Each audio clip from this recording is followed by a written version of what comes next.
In 1990, about 3 in 100 American adults said they didn't have a single close friend. Today, that number is closer to 1 in 6. Modern life makes isolation look normal.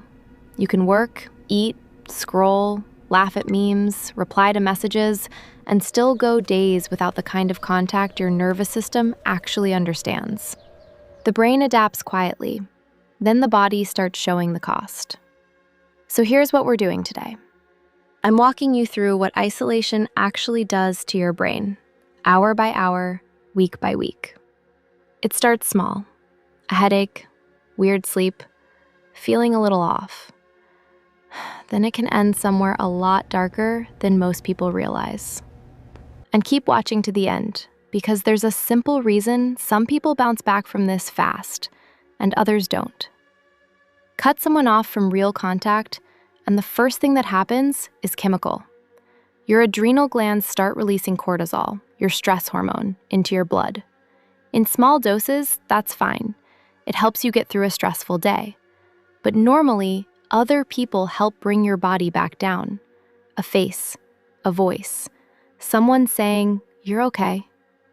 That kind of contact tells your nervous system, "Calm down, we're safe."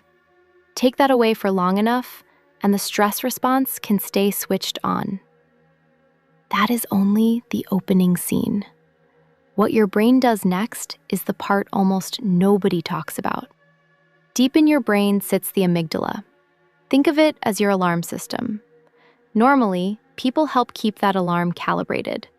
You say something a little paranoid, a friend gives you that look, and your brain adjusts. No speech, no lecture, just that tiny social correction. Take away the people, and those corrections disappear. The alarm starts running hotter than it should. Meanwhile, the prefrontal cortex, the part involved in logic, focus, planning, and judgment, has less support to work with. Picture a seesaw: fear and impulse going up, reason and control going down. And that seesaw is exactly what starts producing symptoms you can feel. Sleep goes first. You stop having a clean sense of day and night. Then the physical stuff starts piling on: heart palpitations, dizziness, headaches that won't quit. Appetite changes, because stress can mess with digestion. And weirdly, time itself starts to bend.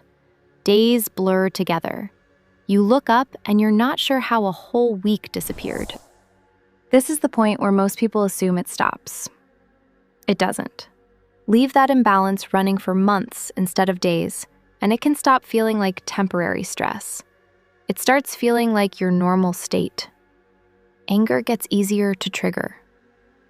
So does despair.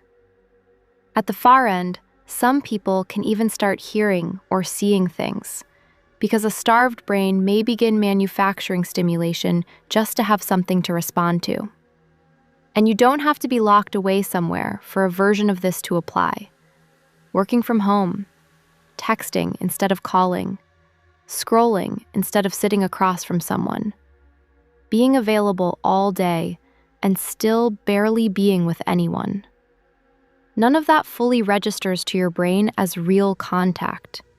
Your nervous system was built for eye contact, tone of voice, body language, and another person actually in the room with you.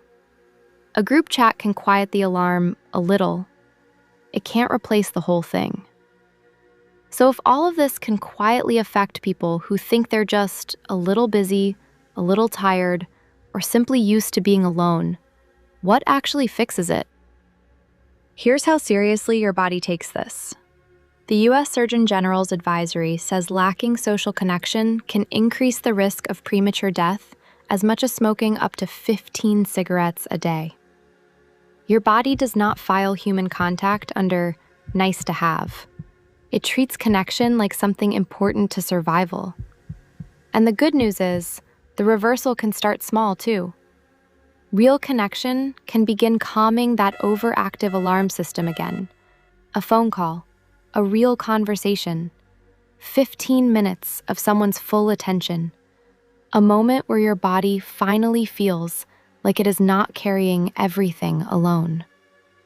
So if you've been isolating lately, even a little, that ache is not weakness. It is information. Your brain is doing what it was built to do when the off switch has been missing for too long. The fix does not have to be dramatic. One message, one call, one 5-minute conversation. Send it today. And if this one pulled you in, subscribe. Next week, I'm breaking down the flip side of this.